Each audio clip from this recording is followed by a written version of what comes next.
మా ఇద్దరి మధ్య ఆ బాండింగ్ ఉంటాం, ఒకరినొకరు ఇష్టం అది ఇది పక్కన పెడితే 80s రీయూనియన్ ఉంది కదా మాకు. మేము ఉంటుంది ఎవ్రీ ఇయర్ ఏదో సెలబ్రేట్ చేసుకుంటాం కదా. ఆయన మిస్ అవుట్, నేను జనరల్గా మిస్ అవును.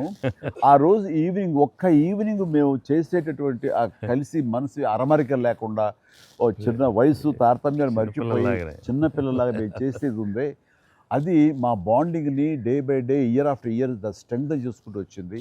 దానికి అవుట్కమ్ ఇదిగో ఇప్పుడు ప్రేక్షకులు కూడా ఈ సినిమాలో ఈ ఎపిసోడ్ ద్వారా చూశారు, మా ఇద్దరు ఎపిసోడ్ ద్వారా. అట్లాగా నేను ఏమంటానంటే, ఈ ఈ ఈ సినిమా ఇండస్ట్రీ చిన్న ఫ్యామిలీ.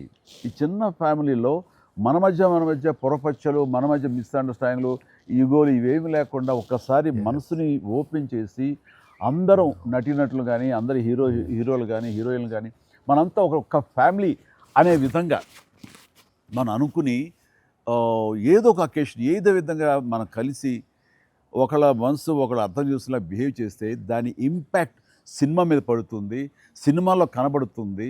తద్వారా దాని ప్రభావం మన ఫ్యాన్స్ మధ్య కూడా ఏర్పడుతుంది. అందరి మధ్య ఒక సుహృద్భావ వాతావరణం ఏర్పడుతుంది.